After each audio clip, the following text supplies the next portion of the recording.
Have you ever felt the club bounce off the ball so effortlessly that you've wondered if you even hit it?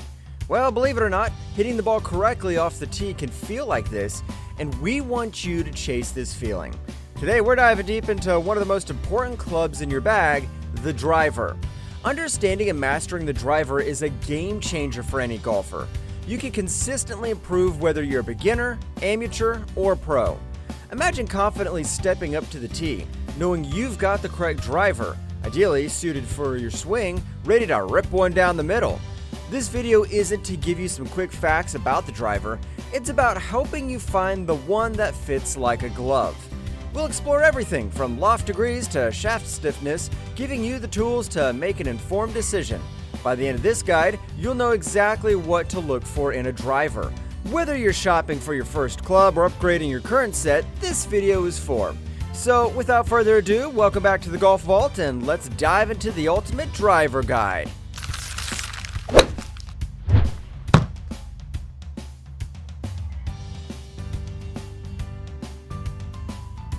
Let's begin with one of the most essential aspects of picking a driver, the degrees of loft. The loft of a driver refers to the angle of the club face when it's flat. It's one of the critical factors determining your shot's trajectory and distance. For beginners, this concept might seem a bit technical, but it's easier to understand than you might think. Drivers typically have a loft ranging from 8 to 12 degrees. Lower lofts, such as 8 or 9 degrees, are favored by more advanced players who generate higher swing speeds. These low lofts create a lower, more piercing ball flight, which can roll out further on the fairway. However, these are harder to control for beginners. On the other hand, drivers with a higher loft, such as 10.5 to 12 degrees, are more forgiving. They help get the ball airborne more easily and can reduce spin, or what you might call the dreaded slice, hopefully being more forgiving. A loft of 10.5 degrees is often recommended and standard for beginners, as it strikes a good distance between distance and control. When selecting a driver, make sure to consider your swing speed and experience. If your swing speed is slower and control isn't top tier just yet, a higher loft will help you achieve the perfect launch angle and maximize distance without slices and hooks. For those with faster swings, a lower loft might be more suitable, but it requires better control. The most important part of selecting a driver, however, is how it feels for each and every one of you. Each driver will play differently and feel different for every person. Try a variety of drivers and degrees of loft to see what you like the best before you make your choice. Next up in our guide is the shaft stiffness, another crucial element that affects your performance off the tee. The stiffness of the shaft impacts how much the club bends during your swing, which in turn influences your accuracy and distance. There are generally 5 categories of shaft stiffness: ladies L, senior A, regular R, stiff S, and extra stiff X. The shaft flexibility you should choose depends on how fast you swing the club and, again, what feels best. If you don't swing the club as hard, you'll benefit from a more flexible shaft like a ladies or senior flex. These shafts will help you generate more distance by allowing the club to flex and release how they should during your swing. For those who consider themselves average golfers, the regular flex should be suitable for an average swing.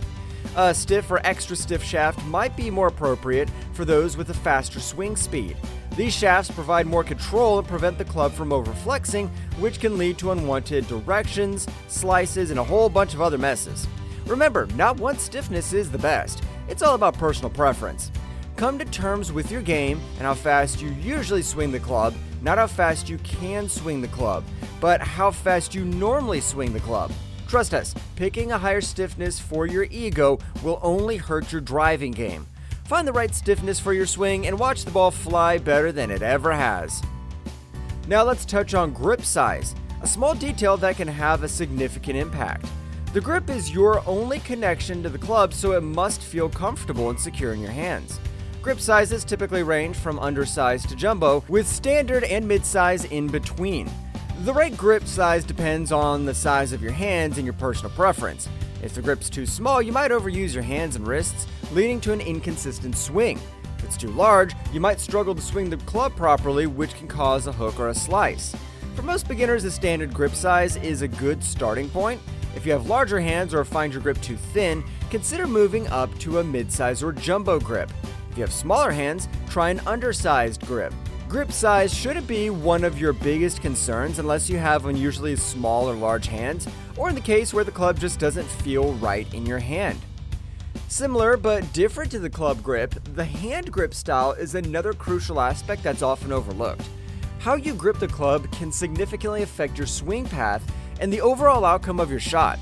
There are three main grip styles in golf for the driver: the overlapping grip, the interlocking grip, and the 10-finger grip. The overlapping grip is the most common among golfers. In this grip, the pinky finger of your right hand overlaps the index finger of your left hand, resting on top. The grip provides a good balance between control and power and is used by many professional golfers. Next up is the interlocking grip. The interlocking grip is super similar to the overlapping grip but involves one small change. You are interlocking the right hand's pinky finger with the left hand's index finger. This grip can be very beneficial for golfers with smaller hands as it helps keep your hands together and prevent them from slipping, improving control. Last but not least is the simple yet effective 10-finger grip. This grip is the simplest and is often recommended for beginners. In this grip, all 10 fingers are on the club, much like holding a baseball bat. This grip generally allows players to generate the most power and can be easier for those just starting out. Choosing the right grip style is all about comfort and what feels most natural for you. It's worth experimenting with each style to see which one helps you maintain the best control and consistency in your swing. Now that we've covered the boring stuff, let's talk about some of the most forgiving drivers for beginners in 2024. These drivers are designed to help you hit straighter and more consistent shots, even if your swing isn't perfect. One of the top picks for beginners this year is the tailor-made Sim 2 Max D. This driver is known for its forgiveness and, in general, TaylorMade has been known to create very forgiving drivers. You often hear the phrase "forgiveness" in their commercials, and it's said for a reason. Another great option is the Callaway Big Bertha B21. This driver is specifically designed for players who struggle with a slice or inconsistent ball striking. It has a large club face and a low center of gravity, which helps get the ball in the air more quickly and reduces side spin for straighter shots and less slicing. How good does that sound? For those on a budget, we recommend the Cleveland Launcher XL. The XL offers excellent forgiveness at a more affordable price point because, let's be honest, golf is expensive. It's designed with a larger head, making it easier to hit straight shots even for those with slower swing speeds. Make sure to check out these drivers in 2024 and let us know down below what you think are some of the most forgiving drivers this year. Grip style, grip size, degrees of loft, shaft stiffness, there's a lot to think about here. And yes, all of these aspects are highly important to helping you hit better shots. But the most crucial aspect is how it feels in your hands, not somebody else's. Maybe your swing speed is not the fastest, but a stiff shaft feels fantastic and you hit it straight every time. Benchmarks are there to start with, so remember that they aren't absolute and you don't have to abide by them. We just wanted to inform you of the technical aspects, and now it's up to you to get out there and try some drivers for yourself. We hope you enjoyed our Ultimate Driver's Guide. If you liked the video, leave a like and comment, and subscribe for more golf content. Thanks for watching, and we'll see you next time on the Golf Vault.